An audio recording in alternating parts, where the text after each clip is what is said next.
All right, good morning, everyone, and welcome. We're so proud to be here in South Windsor on a beautiful day to celebrate Korean veterans from the town of South Windsor. So welcome, everyone, and if you are able, if you would please stand, we are going to invite American Legion Post 133 to post the colors. So please do stand if you're able and remain standing for our national anthem and the Pledge of Allegiance.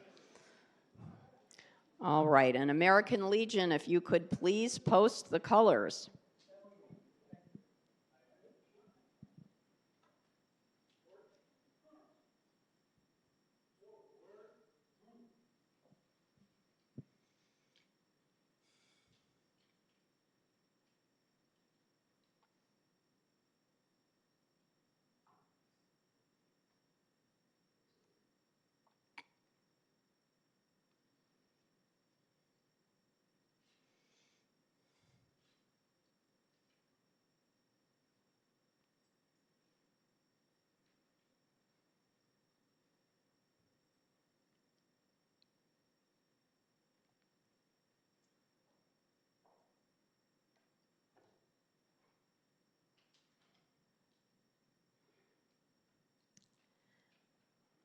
And I now like to invite the South Windsor Community Chorus to join us to sing our country's national anthem.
That was beautiful. Thank you so much.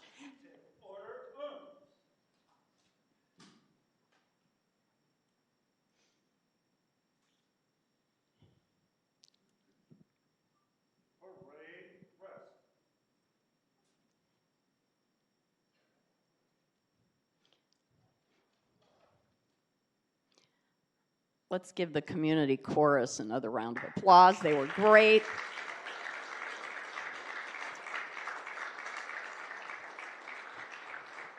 And Mayor Delnicki, would you please lead us in the Pledge of Allegiance? Thank you, Lieutenant Governor.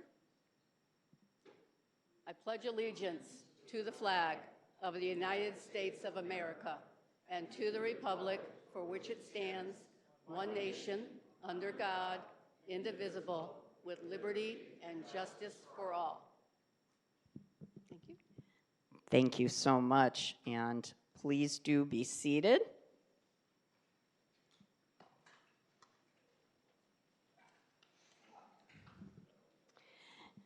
And we do have some seats if anyone would like to sit. We have many seats in the front, so please do join us.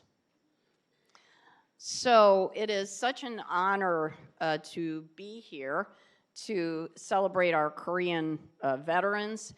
And we would not be here would it not be for the town manager, the town clerk, and everybody at Town Hall who found all of you.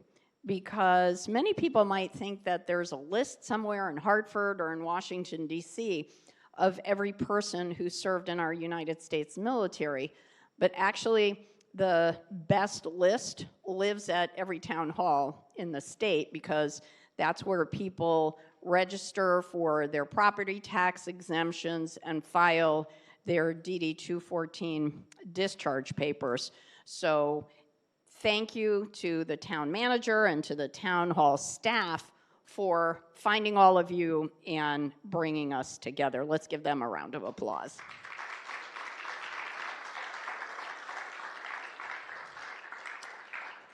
So here's how we came to celebrate our Korean veterans. I'm very proud to say that between 2008 and 2010, I had the honor of holding 140 public service award events, including one here in South Windsor, where we honored more than 15,000 living World War II veterans by town. And we did that in almost every town across the state. And I'm so glad that we had the opportunity to recognize our greatest generation because sadly, so many of them have passed. And along the way, I found that a lot of the veterans from World War II who came in later in the war also served in Korea as well. So they started asking, well, would you do a ceremony to honor Korean veterans? And so today, I'm proud to say that we've had the pleasure of meeting and honoring Korean War veterans in 127 towns across the state, and we are so pleased to be here with all of you. And I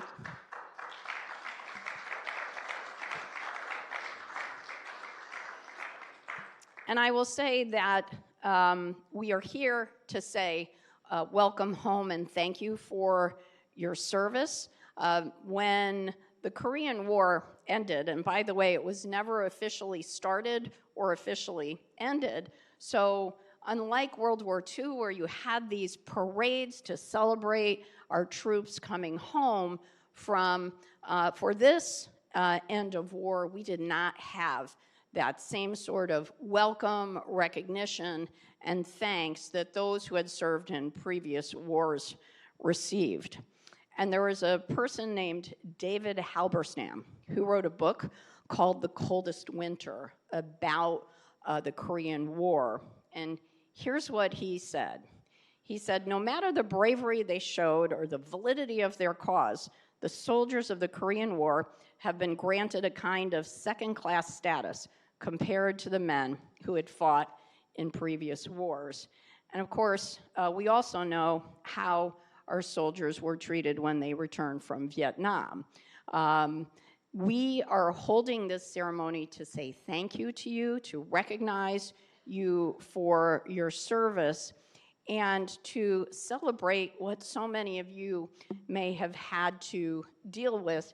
If you were serving in Korea, you may have fought on very harsh terrain in some of the coldest weather that had been seen.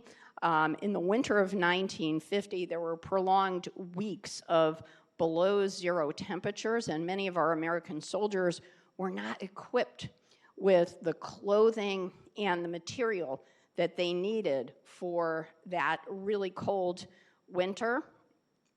We also know that many of our soldiers were often outnumbered, and despite all the challenges that you faced, what is remarkable about the veterans that we are celebrating today is the resilience that you've shown, enduring the hardship, the difficulty, the sacrifice, and we're celebrating the life of service that you led. Because what I have found about our Korean veterans is they never stopped serving.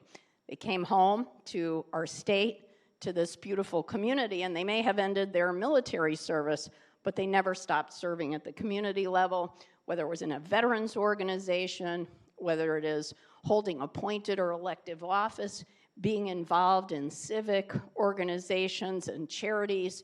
You really showed us what good citizens should be, and we thank you for being role models for our young people. I want you to know that we think it's really important also to celebrate the lives of those lost in Korea. Between June of 1950 and July of 1953, we lost 36,940 people in service during the Korean War.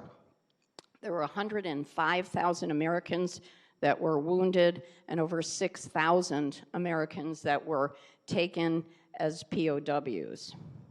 We also remember the 326 people from Connecticut who gave their lives in Korea, and we say thank you to those who are with us, and we celebrate your incredible service to our United States military, to our country, and to this community and our state.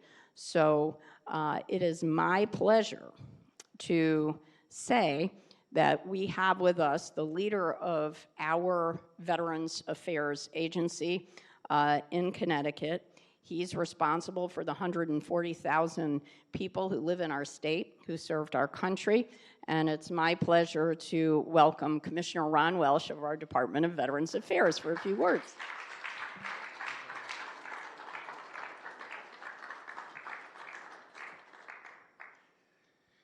So thank you very much, Lieutenant Governor Weisswitz, for those kind words.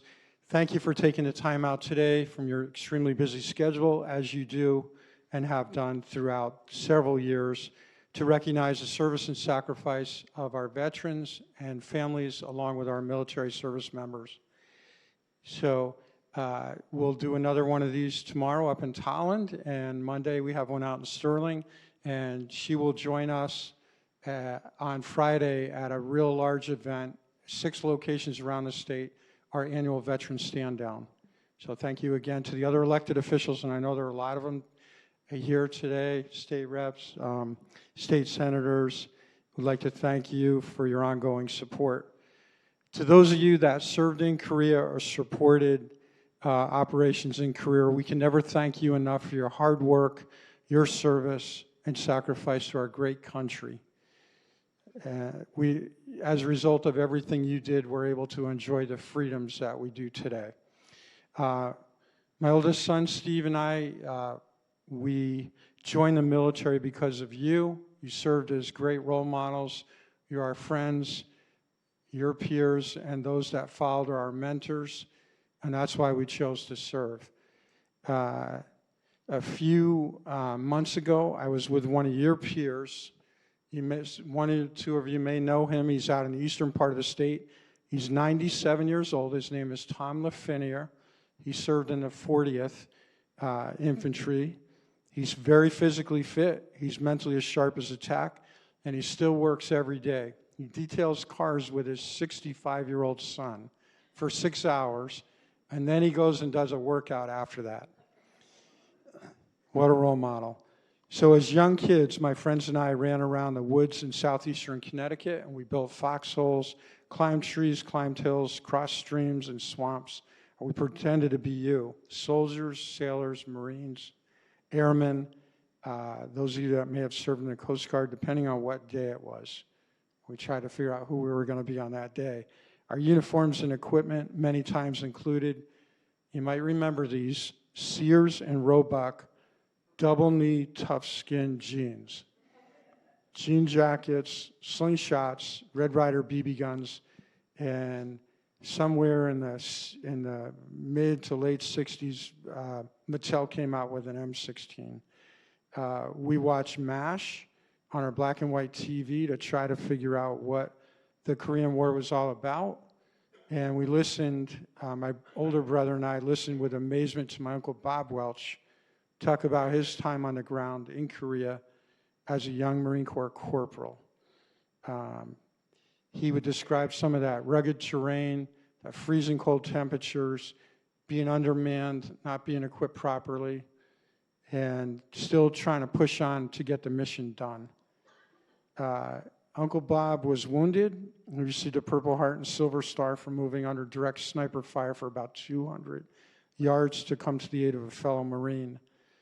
He really was a great example for us and for me, and I enlisted right out of high school to get on a path to be an Army Ranger and be trained by drill sergeants, airborne and Ranger instructors, and be fortunate to serve in one of the 2 Ranger battalions at the time.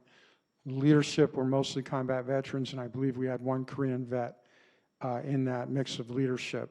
We were not pampered. We were trained hard in most extreme environments, the mountains out in the Cascades up to 14,000 feet, the jungles down in Panama, the Arctic up in Minnesota and Alaska, the Mojave Desert out in California, and we did all of our missions by land, sea, and air.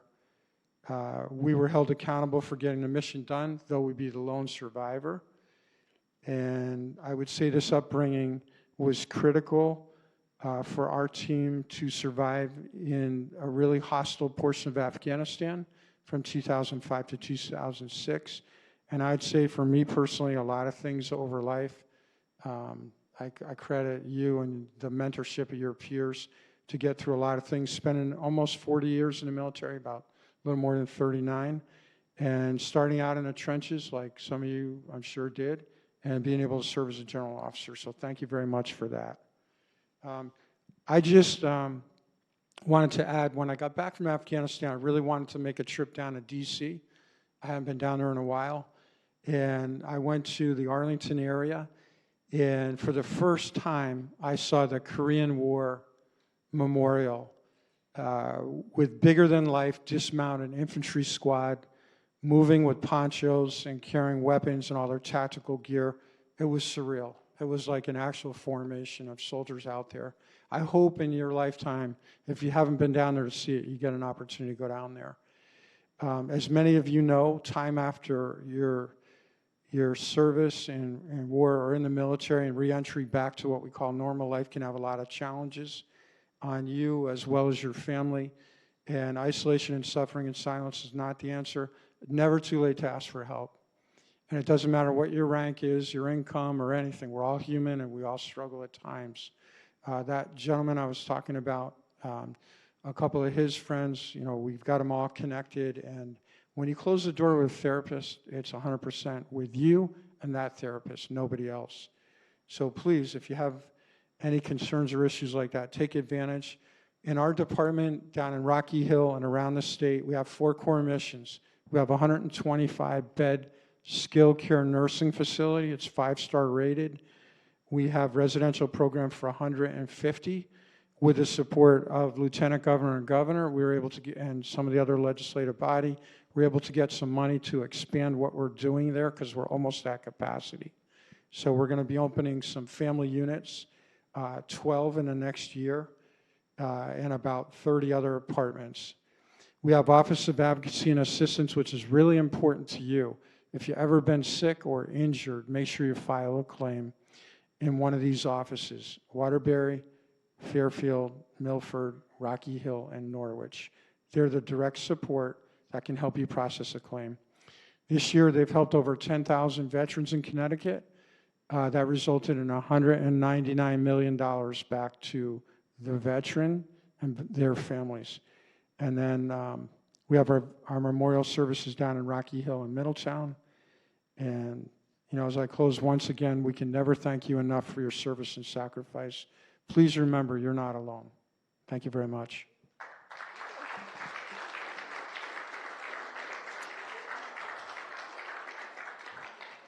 Commissioner, thank you so much. It's my pleasure to introduce the leader of South Windsor, Mayor Audrey Delnicki, for a few words. Thank you, Lieutenant Governor. Good morning, everyone. Welcome to the Korean-era Veterans Ceremony. I'd also like to recognize some of my fellow counselors that are here today. We have Counselor Cordero. He's one of our brand new counselors who got sworn in on Monday night. We also have Counselor King, Counselor Willett, and Counselor Pendleton. So welcome all here today.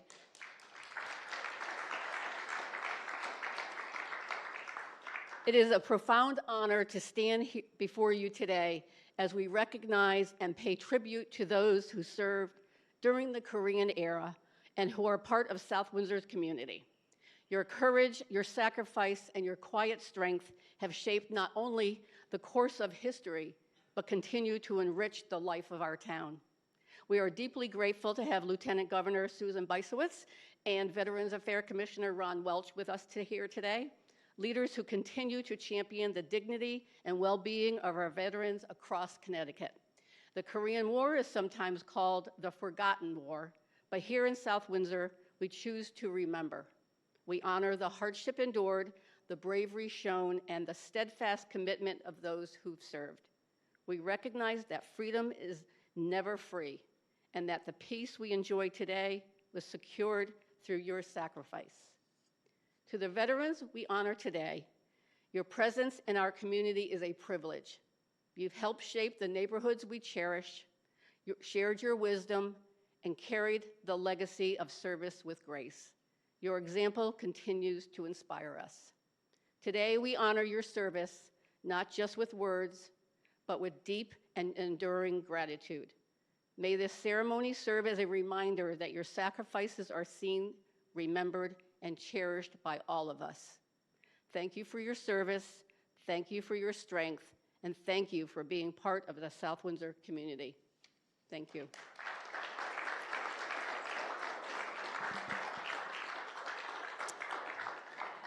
Mayor, thank you so much. Next, we will hear from your state senator, Saud Anwar. Thank you so much. Good afternoon, everyone. It's afternoon now, almost. First, I wanted to thank you, Lieutenant Governor, for your leadership. You know, I've been fortunate to be with the Lieutenant Governor in many towns across the state, recognizing, valuing, and thanking our veterans. And she does it with her heart. This is part of who she is, and also commitment to our veterans in every possible way. So we are so blessed with your leadership, and thank you for doing it out of love and care. And Mr. Commissioner, every time I interact with you, I know this is not a job, this is a calling. This is a commitment, this is your passion.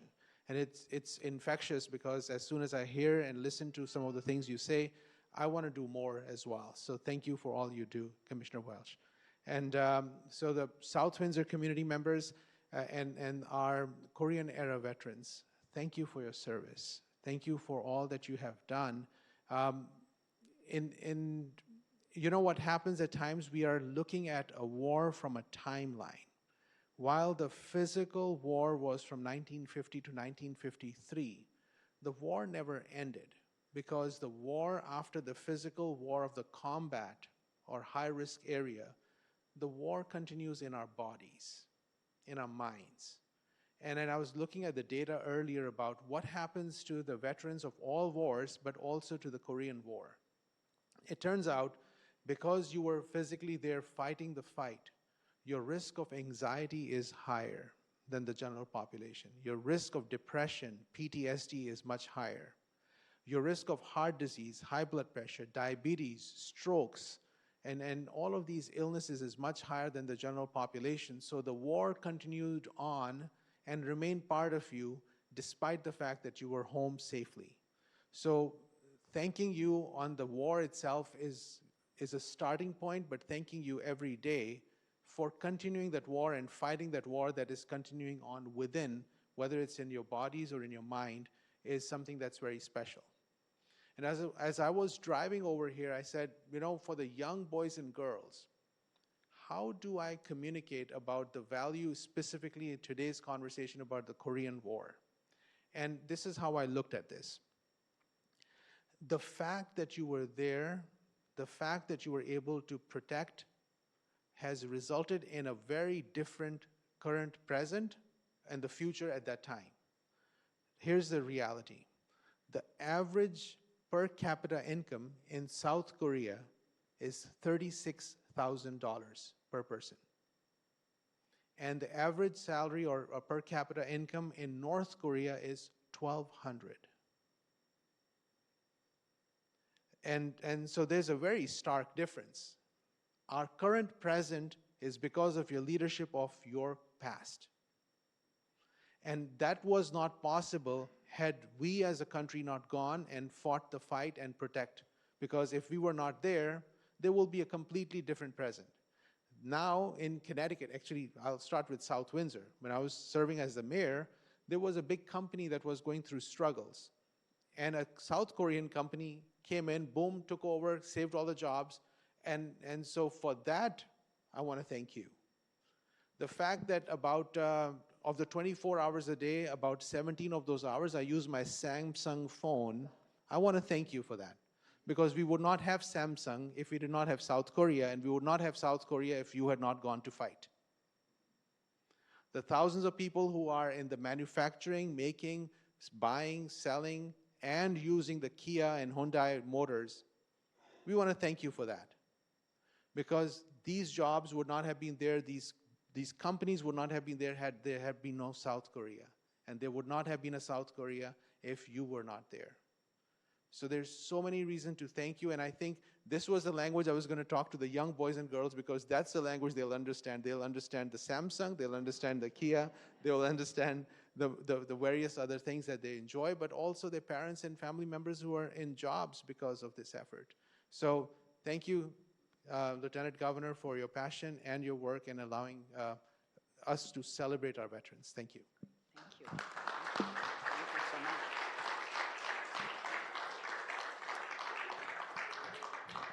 Thank you so much, Senator. I'd like to invite Representative Tom Delnicki up for a few words. Part of the dynamic Delnicki duo. It sure does make an interesting dinner table every night. What's going on, what we're going to do, how we're going to get things done. And I think that goes over to some of the comments that the commissioner made pertaining to ensuring that proper health care is there for our veterans. If a veteran has an issue that is troubling them, there are people that can sit with them, diffuse the situation, and allow them to go about their life. Because, 90% of us have never lived through the tumultuous times that a veteran in Korea, in World War II, in Vietnam, over in the Mideast. We've never seen those things.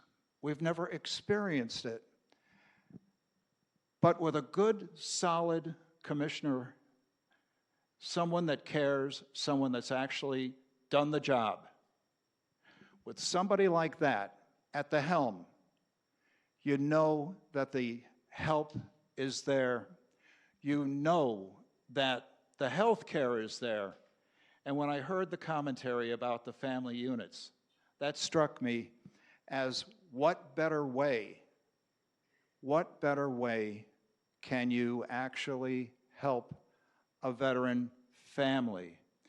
And you made mention of the fact that regardless of when an issue has occurred, you can actually make an application to the VA for monetary recompense.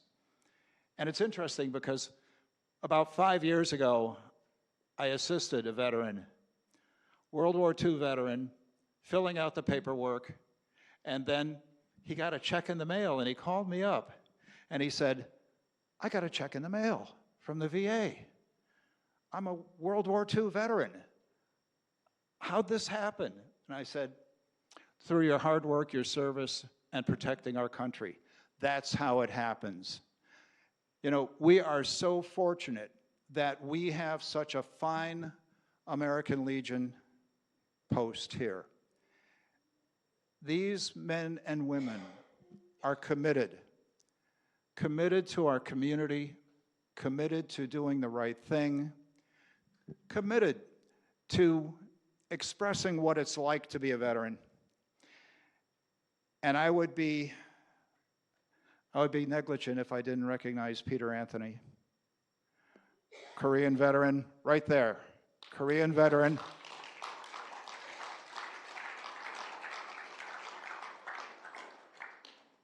Someone that you could look to and say, he did it, and he's here. That says so much because we almost lost you about 5 years ago, Peter, and I am so happy to see you here at this event being honored for what you have done when it comes to serving our country. And I would probably miss trying to name all the veterans off here that were World War II and Korea, so I won't go through that exercise. But what I will say is, thank you for your service. Thank you for every day that we know that we live in a free country, that we have people that care, that actually protect us and continue to protect us. We are so fortunate, and we should never, ever lose sight of that. Thank you to all of you. Thank you, Commissioner, Madam Mayor, Senator Anwar, and of course, our beloved Lieutenant Governor. Thank you. Thank you very much. All right. All right. I also want to acknowledge Brianna Pless. She is a executive assistant in Congressman Larson's office, and she has come to help congratulate our veterans as well. So thank you, Brianna, for joining us today. All right, so we are going to recognize each of the Korean veterans who are here individually, but before we do that, I'm hoping that some of our Korean veterans may be willing to share a little bit about where they served, what they did, perhaps a story that you would like to share. We have, I think, 10 veterans with us, so we can hear from all of them. So who would like to start? Otherwise, I'm just going to start walking over. Like to this gentleman who is wearing a beautiful uniform. Can you share a little bit about your service?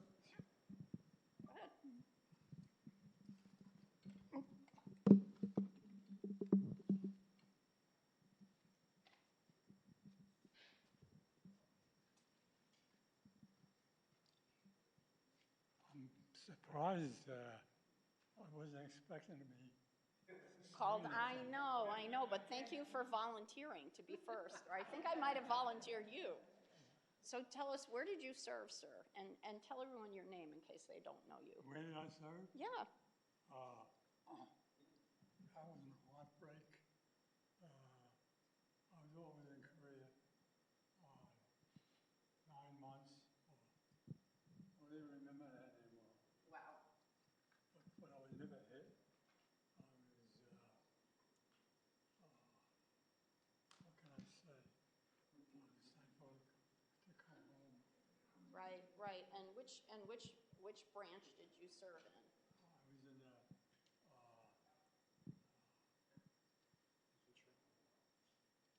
He was in the infantry. Okay. regular soldier division, you know. I don't know what to say.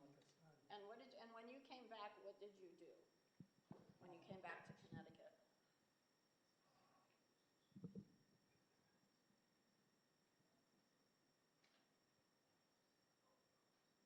What did I do? Yeah. When I got back from Korea, Yeah.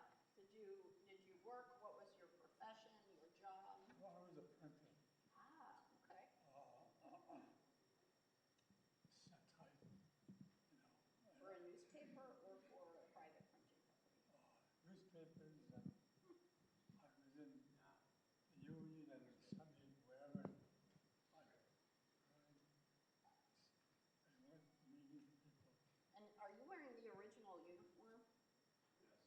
remarkable. It still fits. Look at you, slim.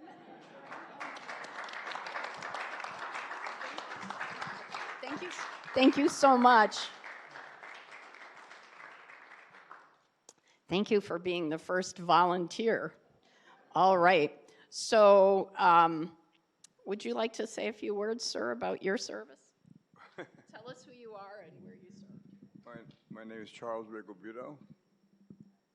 Originally from New York. I live in Connecticut for the last 60 years. And at age 17, I enlisted in the Marine Corps Active Reserve during Korea. I was too young to go on active duty. And I did volunteer for active duty. And I was transferred to the Army Intelligence School. And I did not serve in Korea. I served during Korea. And I was posted to East Africa during the Israeli-Egypt war, working with Mossad. Great experience. Wow. Did you speak another language? No, just English and Connecticut. Amazing. Amazing. So were you entire time spent in Africa? No, 1 year in Africa. We were planning to get married, my wife and I, and the Army thought they needed me in Africa. So. And you know what? Everyone who served was helping, and we so appreciate your telling your story. And what did you do when you came back to the States? I went to college. Went to college on a GI Bill. Yeah, and I was very, very grateful for that. Absolutely. Yeah. You earned it. Yeah. I just want to say one thing. The VA in Connecticut is terrific. I've had such great experience with them. Everybody there is gracious and efficient. And I just enjoyed it. I wrote a letter to the director the other day thanking her. I think more veterans should do that. There you go. Yeah. There you go. Yeah. Thank you so much. Yeah. Appreciate you.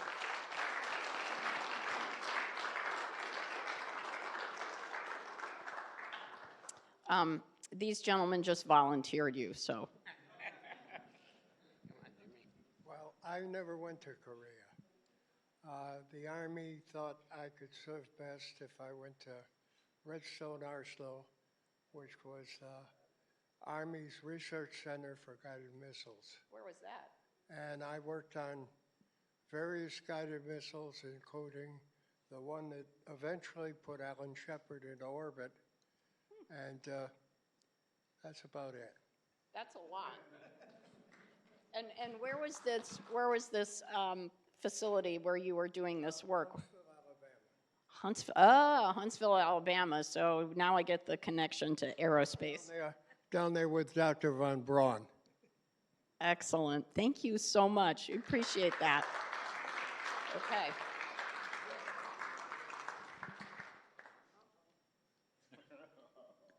I'm very nervous, so I can't say a lot. No, you're among friends. What's your name, sir? Orange Showman. Okay.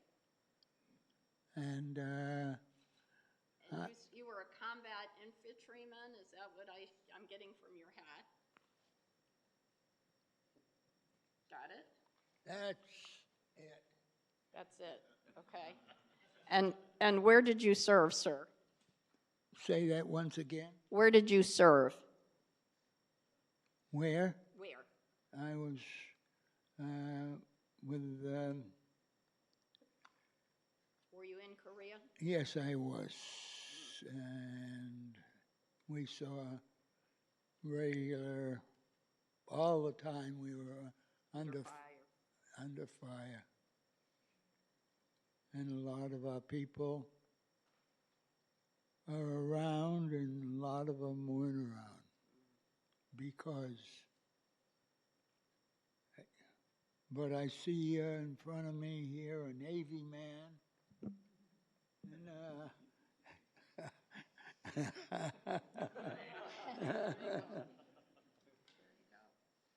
and let's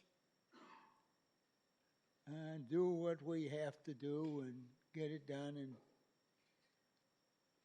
we're still around kicking.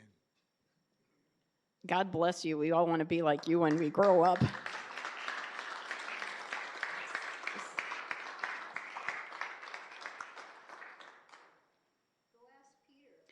worry. We're going to get to that. Don't worry. Don't worry, sir. Are you a veteran? A Korean veteran, sir? All right. Well, see, you thought you'd sneak by, but I got you. Now, mine's pretty dull. I was in April of '53. I enlisted out of high school in the Navy, and was in the reserve for 8 years. Didn't shoot at anyone, and no one shot at me. That is excellent service. Are you one of our veterans? Did you think that I was going to walk by you? All right, I'm going to scoot in here.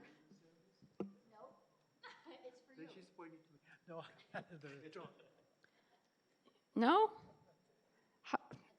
All right, well, you're too emotional. Okay, well, you're amongst friends, and so how about, what's your name, sir? Ray Provencher. Excellent, and what branch of service were you in? So the Army Signal Corps. And where? I was in Austria because of the Sullivan Act. My brother was shot in Korea. Oh, my heavens. Yeah, during the Sullivan Act. I see. I see. Well, thank you so much for your service.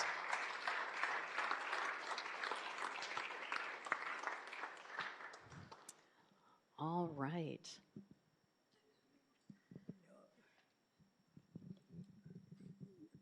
Good morning, everybody. My name is Ronald Sear, and I've been in South Windsor here for the last 60-some odd years.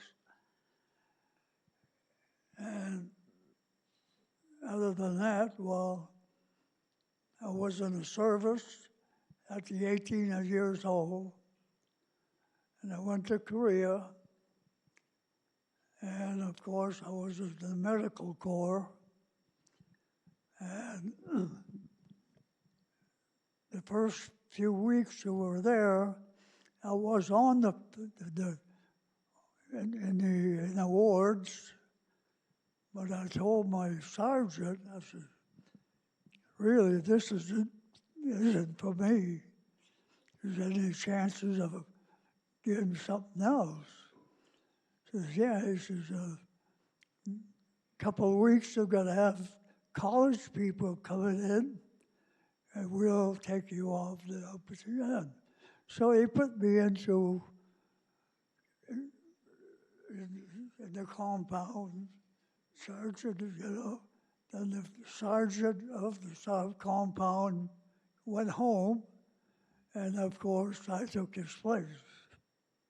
So that was the biggest part of the war. The biggest thing that I could actually really see, I mean, to be something to see. As I was walking my post one night, and all of a sudden, 2 big rockets going towards the front lines. Boy, I says, they must be having a hard time over it tonight. The next morning, come to find out, the war was ended. That was it. Everybody was happy. Of course. And when about August, this was January 21st, 27. And in August, they gave us our papers to go home. I was there for 18 months. So. And what did you do when you came back to South Windsor? What did you do when you came back to South Windsor, Well, Connecticut? I left here. I was working at the Royal Typewriter Company. Oh boy, okay. I was making 50 cents an hour. That's great. So anyway, I went there, they would put me on piecework. Well, I didn't want that in the first place. So I told him, I gave my notice, oh, we'll give you something else. No, thank you. So I went and got a job in machine shop here and there. Finally, I ended up in Pratt & Whitney. There you go. There you go. I was there a year. Then I went and put awnings in Arch Street in New Britain. I did that, and after 4 years of that, I asked for a dime raise, and they couldn't get it to me. Oh, my goodness. So anyway, I ended up going to Hamilton Center in Windsor Locks. Yep. Yeah. And there, they hired me off the spot. Excellent. I could have kissed a football.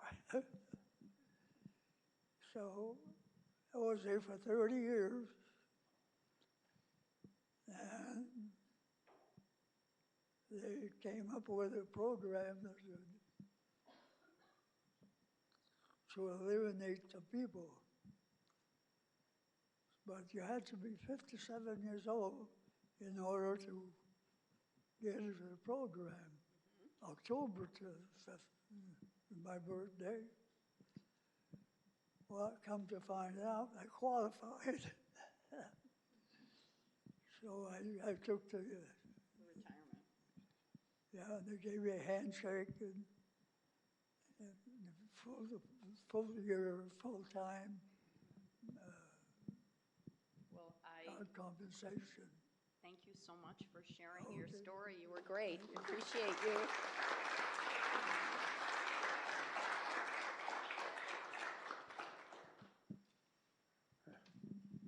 Just say your My name's Ralph Hall, and I've served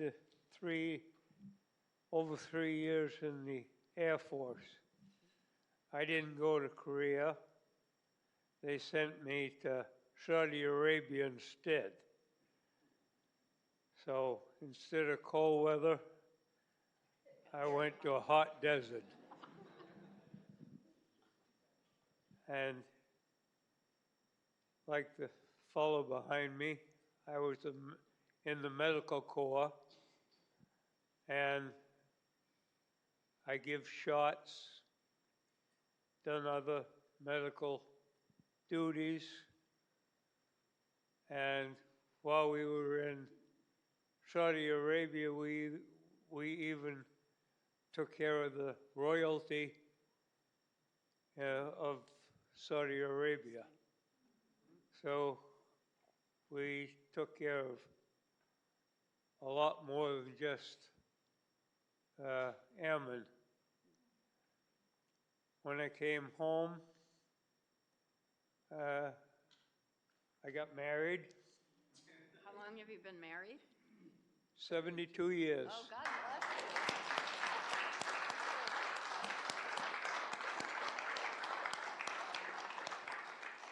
The last 5 months of my service, we spent at Nellis Air Force Base in Las Vegas, Nevada. So we had a honeymoon on Uncle Sam. When I came home, I went to Pratt & Whitney. I was there for 39 years.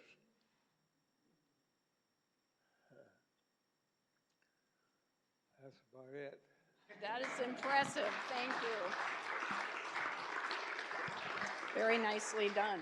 Thank you. I'm sorry? You're cold. Oh, yeah. Cold hands, warm heart. All right. Sir, your hat gives you away. Hi, I'm Patrick Lausier from South Windsor. Back in the spring of 1952, I turned 17 and a half. And in those days, at 17 and a half, we had to register for the selective service. 2 weeks later, I got a letter to go pass a physical in New Haven. Of course, they could not draft me till I was 18 years old. So they finally drafted me in March 3, 1953. And most of the people, they think we served in the Korean War. Well, it wasn't called a war back in 1953. It started out as a campaign, then it turned a conflict. So I was drafted to serve in the Korean conflict, not the Korean War. And that caused a lot of problems for veterans. They could not collect benefits. Maybe some of you guys are here. Me, I was not damaged or anything in the service, so I don't qualify for any benefit. However, most of the veterans that serve in what they call the war in Korea could not get benefit because they had not fought in a war. So it took up to 1996, I think, when the government finally signed it as the damn Korean War, and people could get their benefit. So hopefully, I hope all you people that are Korean War deserve benefit, that you've been getting them for the last 40-some years. Thank you so much. Well done. Well done.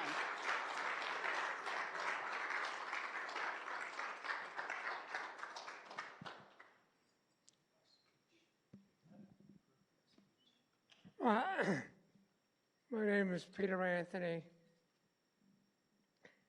When I got a call from the President of the United States to come and join the Army.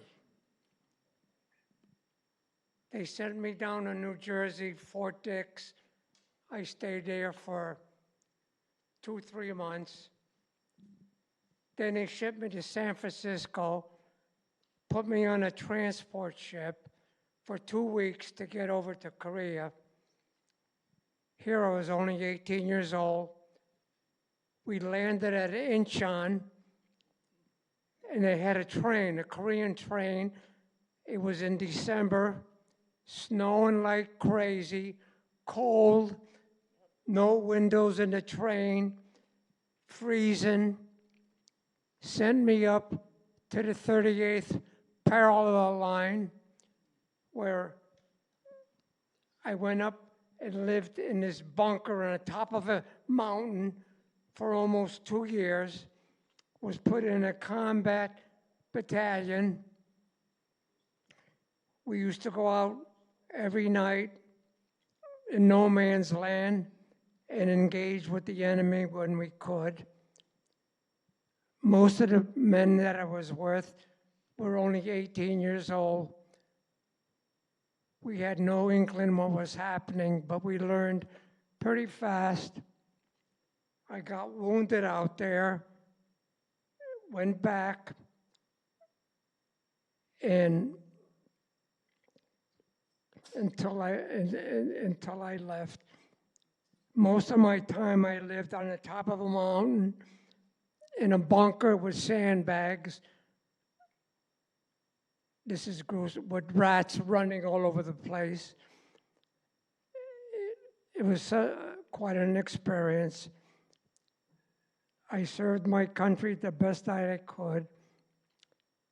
They say the Vietnam veterans were forgotten. I'll always remember when I came back to Fort Dix, when I came home at the Union Station in Hartford, the only one that greeted me was my aunt. Half of the people, my friends, didn't even know that I had left. But I served my country, and I did the best that I could. War is not a happy thing. Every day you have to live your life like you're going to die. That's the way it is. You never know.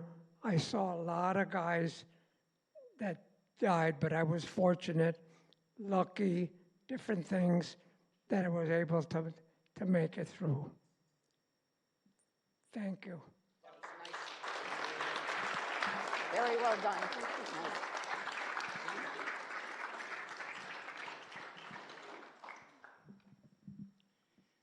I'm Conrad Strittlemeyer. I'm a relative newcomer to South Windsor.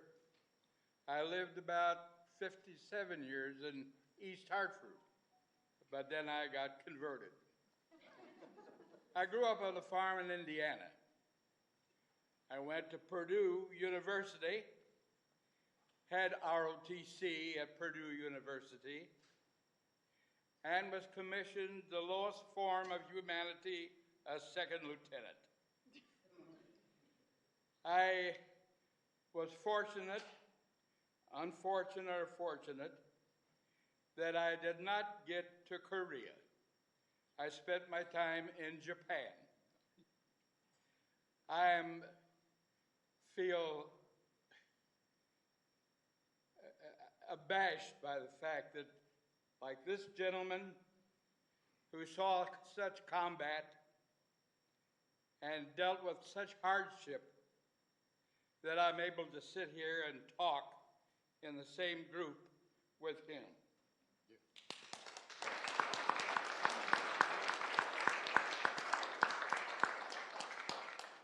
I thank you all for this opportunity. Thank you. Thank you. All right. Is there any other Korean veteran? I guess I'm the baby. Thank you, Governor. Hi, guys. I'm probably the most well-known person in here that nobody knows who I am. I'm a Jersey-born guy.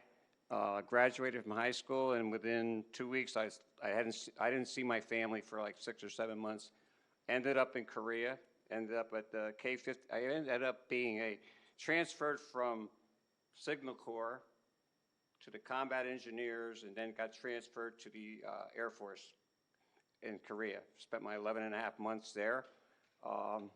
Somehow I ended up in Connecticut in 1981 after the Mount St. Helens disaster. I don't know. What else can I say? This is a great thing. I think we need more of these things. If I recollect, I think that one time there was 1,700,000 veterans, Korean veterans, and I think that the last thing I saw, there was less than a 250,000 left. So, and we're all in our 90s. I'm kind of like 91, and I'm the baby here. I think everybody else is like 92, 95. So, what can I say? You know, just like they said, we never forget. We weren't treated right. There was a forgotten war, but just never forget. Can't talk anymore. Thank you. Thank you. And sadly, we are losing more than 500 Korean veterans in our country every day. Every day. So that's why this is really important. So, all right. Are there any other Korean veterans who haven't spoken who would like to say something? Because I don't want to miss anybody. I think we have them all. Didn't they do a great job?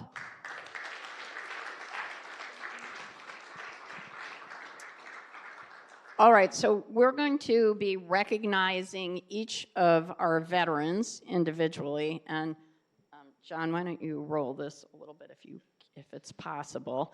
And we're going to invite our council people and the state delegation. And you all can retire the colors after, is that okay? Okay. We'll do that at the end. Okay, so Commissioner and is Senator Anwar still here? We're going to put, yeah, okay. We're going to put you over here, Rep. Delnicki. Okay, and then Mayor and the council people over here, please. So you're going to, the veteran's going to go right in the middle, and then put the council folks right there.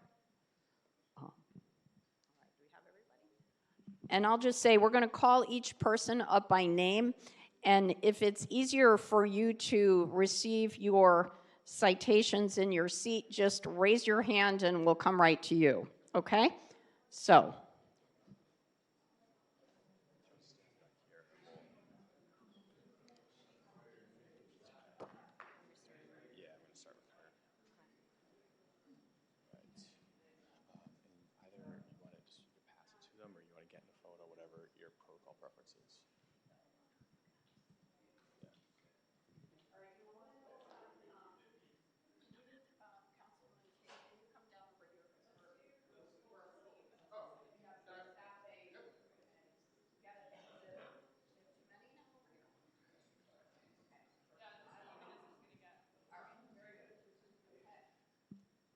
We'll begin by recognizing the family of Helen Aitner.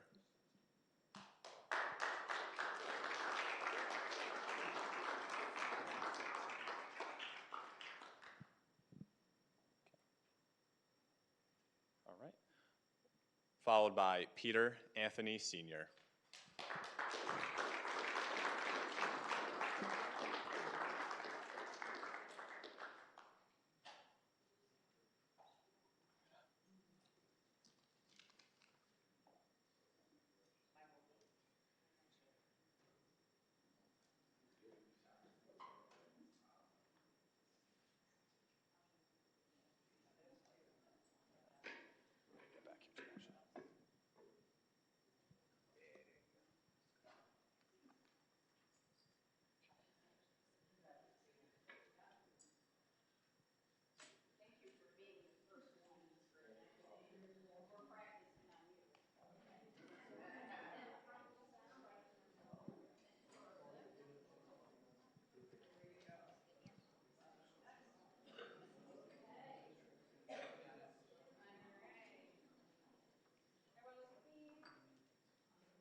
Michael Kappa.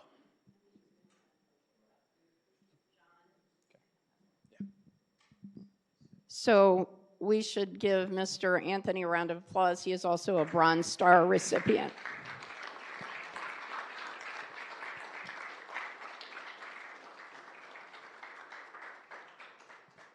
Ronald Sear.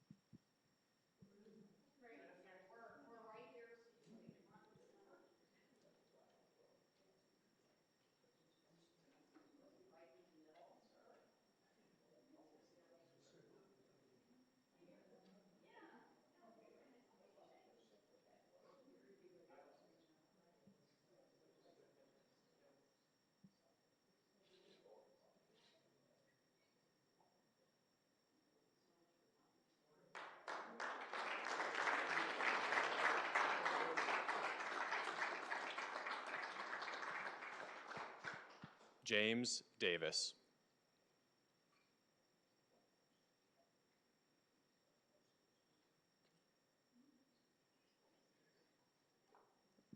Mr. James Davis.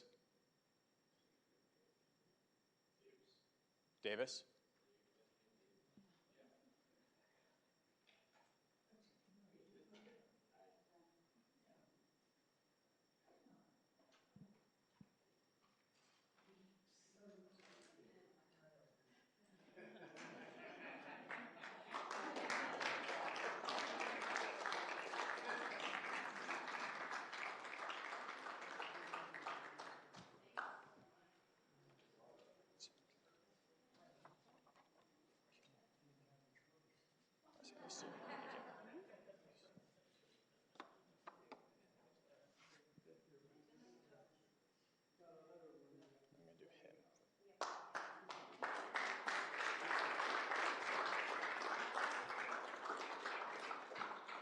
Ralph Hall.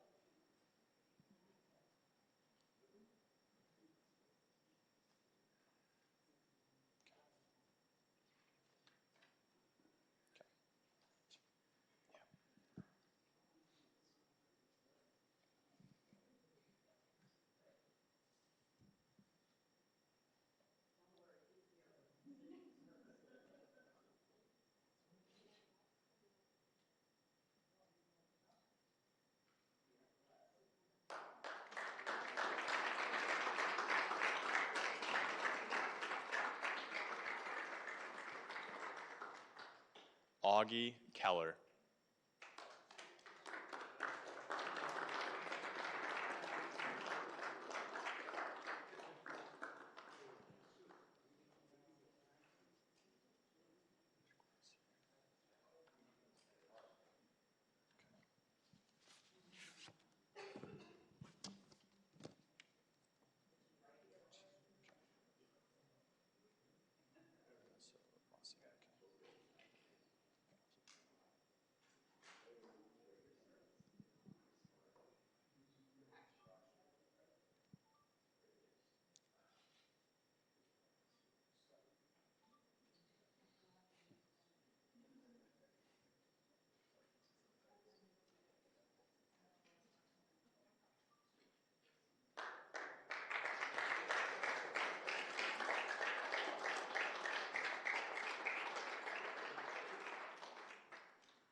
Patrick Lossier.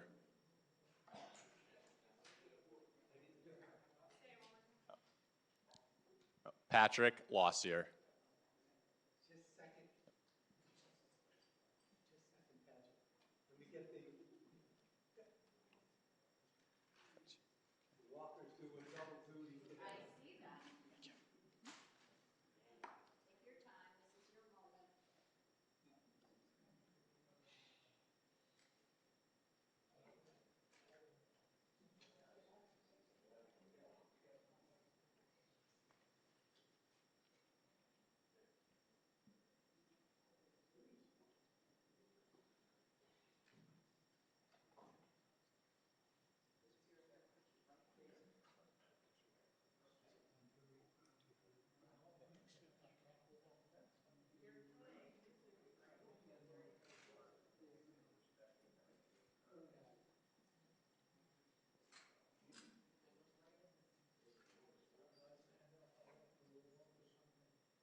Lehman Mann Sr. Gang wants to come with me. Is that all right?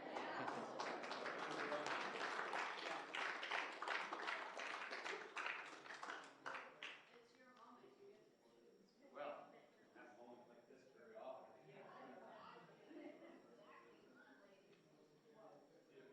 91.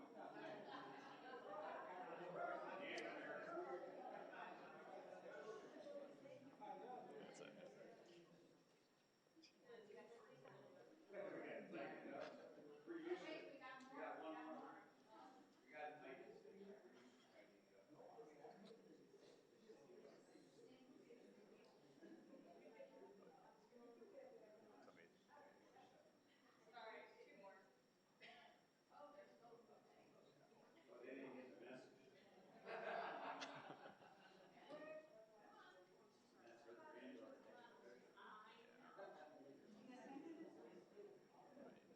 Thank you. Ready? Ready, one. Thank you.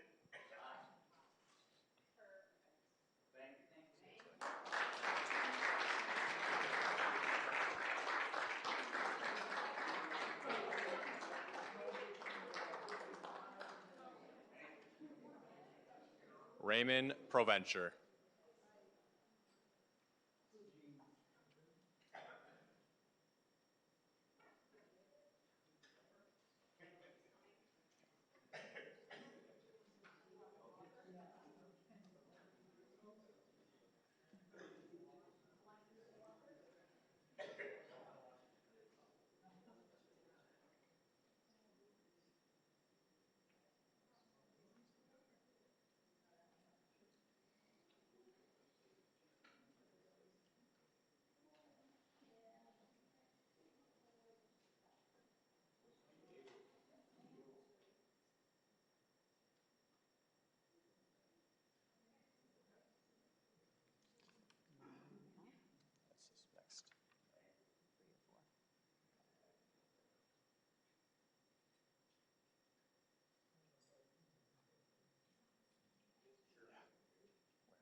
Charles Regalbuto.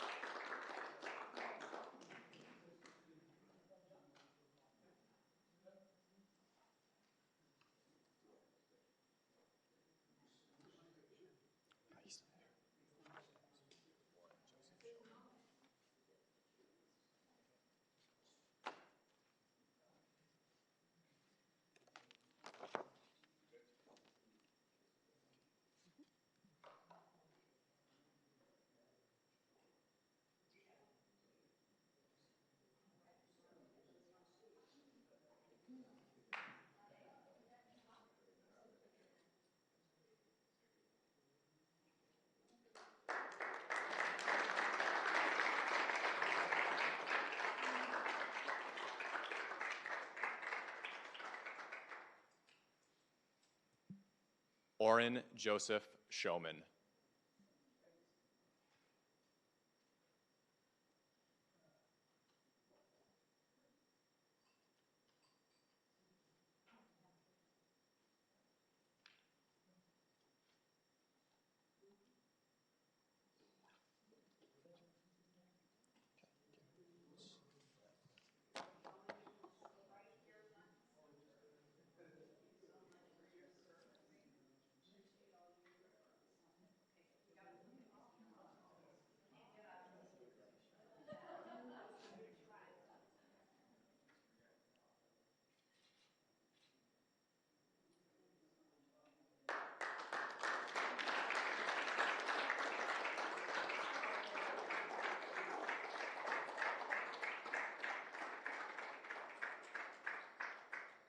Conrad Striedelmeyer.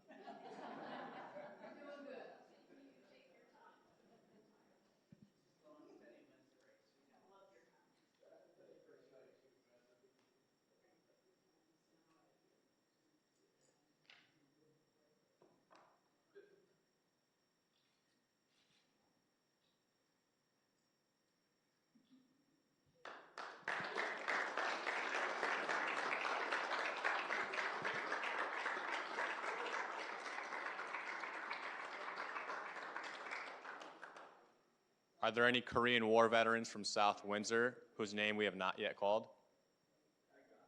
What's your name, sir? John Sear.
Are there any others whose name we have not called?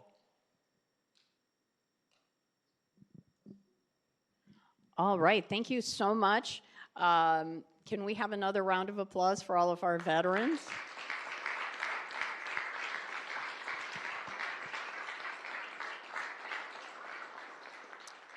So we would invite you to join us for coffee and refreshments if you would like.